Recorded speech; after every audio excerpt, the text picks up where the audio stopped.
Olá pessoal, eu sou Noé, do canal Descobrindo o Homem, e estou aqui com mais um vídeo da terça-feira.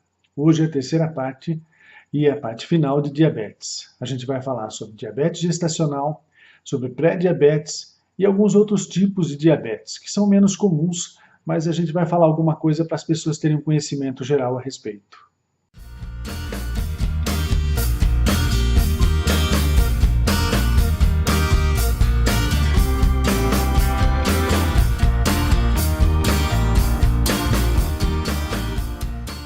Seguindo o modo de apresentação dos vídeos anteriores, eu vou colocar alguns slides para facilitar a compreensão e a visualização daquilo que eu for falando. Sempre ressaltando a importância de que diabetes é um problema muito grave na nossa sociedade e que se você, por algum motivo, desconfia que possa ter, tem que procurar um serviço de saúde para fazer os exames que são muito simples e diagnosticar no início. Assim você pode ter um envelhecimento normal e uma qualidade de vida normal, se fizer o tratamento no tempo correto. Vamos começar com os nossos slides, então. Esse é o terceiro vídeo sobre diabetes e vamos a ele. Diabetes gestacional. Durante a gravidez, a mulher passa por algumas mudanças no equilíbrio hormonal, por causa da placenta. Ela é um órgão que é uma fonte importante de hormônios. Ela interfere com a ação da insulina, diminuindo a sua eficácia e causando um pouco do aumento da glicemia nessas mulheres e que estão grávidas. Com isso, o pâncreas tenta compensar produzindo mais insulina. Na maioria das mulheres, isso acontece normalmente, se equilibra e a gestação é normal. Mas algumas mulheres têm dificuldade em conseguir esse equilíbrio, ou a insulina não é o suficiente para trazer a glicemia nos valores normais. E com isso, é desenvolvido o diabetes gestacional. O diabetes gestacional ele pode ser transitório ou não. O que isso quer dizer? Quer dizer que a mulher, depois do nascimento do seu bebê, pode não ser mais diabética ou pode continuar a partir daí a ser diabética. Então tem que haver um acompanhamento dessa mulher durante um período para ver se os níveis de glicemia ou de açúcar no sangue voltaram ao normal. Ou não. Caso contrário, ela vai ter que fazer o tratamento porque iniciou um processo de diabetes tipo 2. Na maioria das vezes, o diabetes gestacional é detectado no terceiro trimestre de gravidez. Qualquer mulher está suscetível a ter uma gravidez com diabetes gestacional, mas aquelas que já tiveram diabetes gestacional numa gravidez anterior, ou tenham perdido feto, ou tido feto com má formação, que sejam hipertensas, que sejam obesas, ou que têm história familiar de diabetes, precisam procurar o atendimento médico específico mais rápido, porque o diagnóstico sendo feito antes do terceiro trimestre vai melhorar o tratamento e o acompanhamento dessa gravidez, evitando complicações. O controle do diabetes é feito com nutrição adequada para cada período da gravidez. Conforme a gravidez vai progredindo, é óbvio, o feto vai crescendo. E quanto maior ele se torna, maior é a demanda de nutrição, de nutrientes. Então a dieta vai tendo que ser adequada ao tamanho e à demanda nutricional desse feto. Outra coisa que a gente indica é a prática de exercício ou atividade física. Claro que depois que a gestante for avaliada e não for detectado a possibilidade de um parto prematuro decorrente desses exercícios. Na maioria das vezes, isso é eficaz no tratamento, mas quando não é administrado insulina. A gente sabe por experiência que a insulina não causa qualquer tipo de risco à gravidez e que ela é muito segura, tanto para a mãe quanto para o bebê. E que as mulheres que tiverem diagnóstico de gravidez gestacional e forem tratadas adequadamente vão ter um parto normal como qualquer outra mulher. Pré-diabetes. Esse é um termo usado quando os níveis de glicose no sangue estão mais altos do que o normal, mas não o suficiente para o diagnóstico de diabetes tipo 2.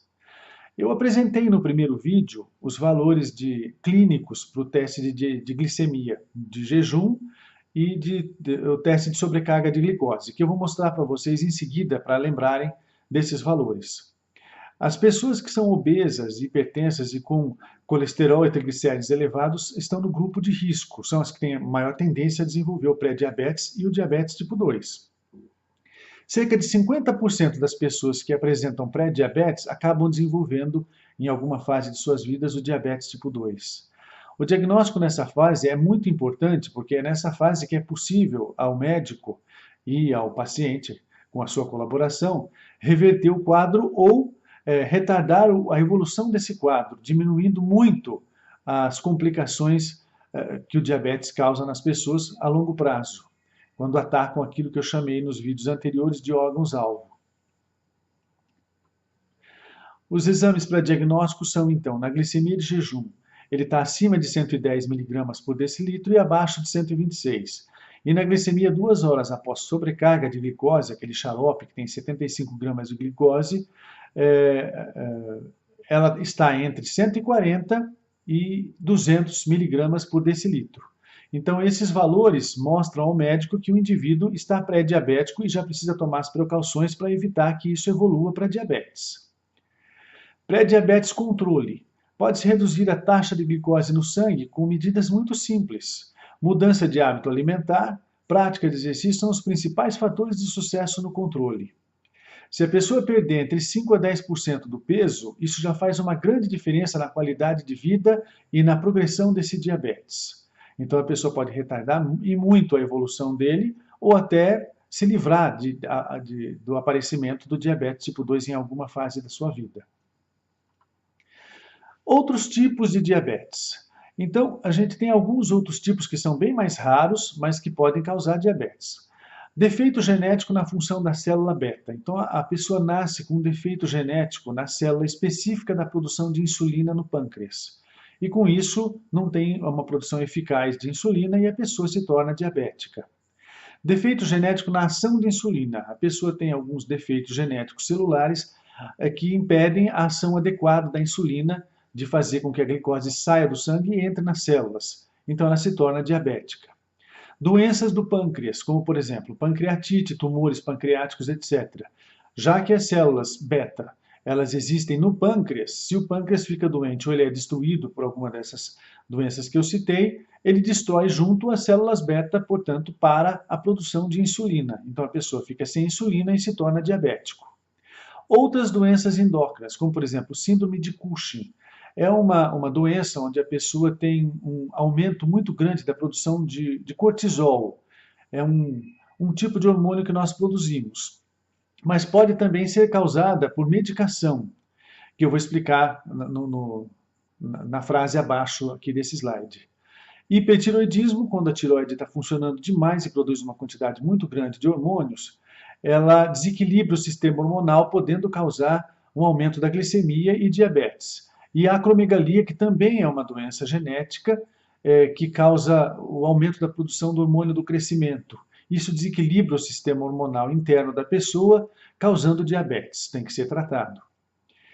Uso de certos medicamentos. Então, dentro da síndrome de Cushing, é possível se desenvolver ela também por uso de medicamento numa quantidade muito grande. Às vezes é até necessário, no tratamento de uma doença autoimune, por exemplo, usar corticoide. Esse corticoide desequilibra o sistema hormonal e acaba causando secundariamente diabetes na pessoa. Então, são fatores que devem ser levados em consideração no diagnóstico da doença.